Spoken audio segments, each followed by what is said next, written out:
प्रणाम, हम किरण शर्मा, हम मंजू शर्मा अपना चैनल पर सबके स्वागत कर छी। नमस्ते, प्रणाम, सब दीदी भाईजी के प्रणाम, सब यूट्यूब फैमिली के प्रणाम, जते चाची माई दीदी सुनबे भैया दीदी सबके प्रणाम करे छी। हर हर महादेव, जय शिव शंकर, जय भोलेनाथ, जय भोलेनाथ, हर हर महादेव। और हम दोनों देवरानी जेठानी जा रहा छी बहुत प्यारा सा नचारी गीत गाब। अहाँ सब जरूर सुनब, कमेंट करके जरूर बताएब किनका सबके पसंद अछि हमरा सबके गीत। और लाइक करा के अहाँ सब भूल गेल छी, प्लीज अहाँ सब लाइक करब, सब गोरा से हाथ जोड़ के अहाँ सब रिक्वेस्ट करै छी। अहाँ सब लाइक करब, जरूर करब और कमेंट शेयर ज्यादा करू, कमेंट करू। लेकिन अहाँ सब भूल गेल छी साफ कर लाइक करे के, लेकिन नहीं भूलू।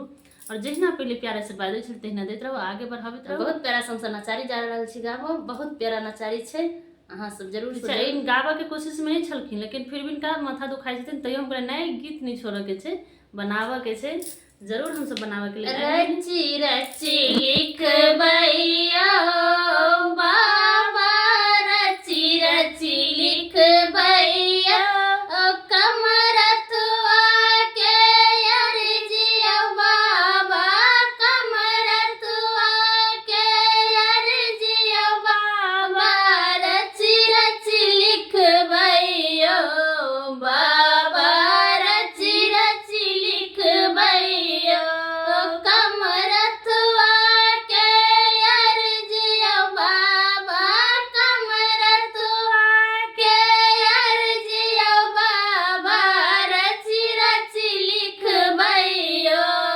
बाबा, रची रची लिखबैया।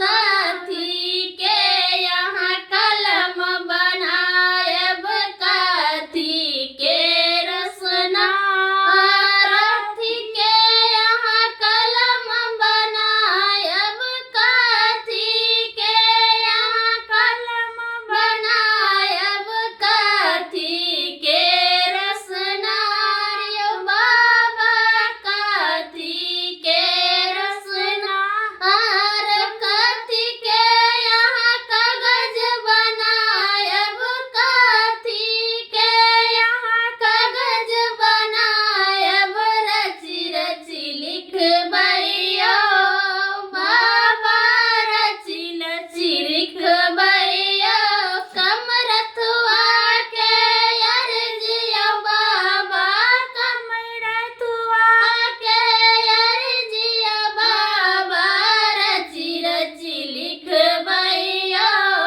बाबा, रची रची लिखबैया। काबर के यहाँ कलम बनायब, गंगा जल रसना, काबर के यहाँ कलम बनायब, गंगा जल रसना, बेलपत्र के कागज बनायब, बेलपत्र के यहाँ कागज बनायब, रची रची लिखबैया बाबा, रची रची लिखबैया।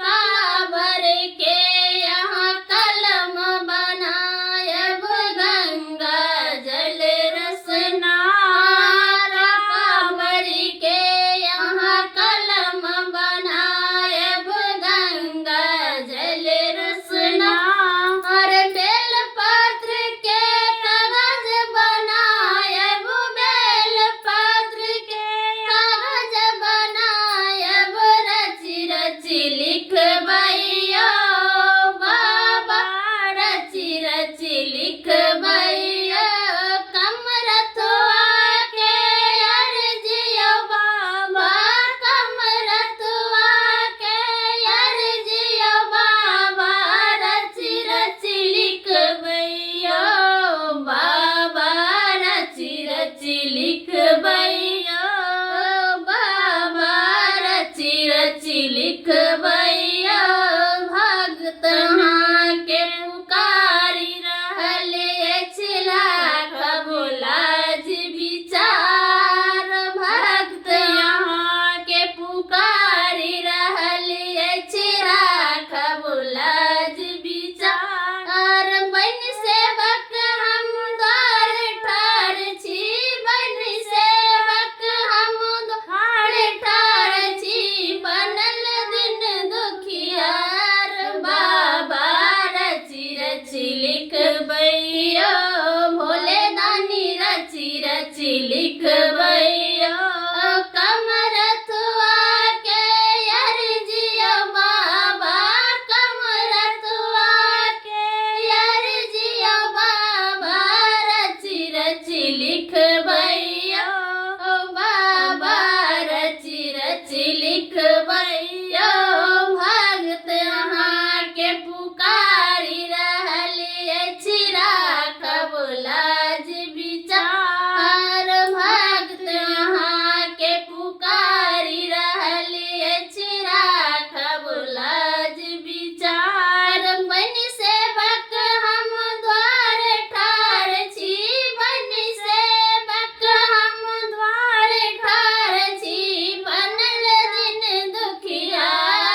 लिख भैया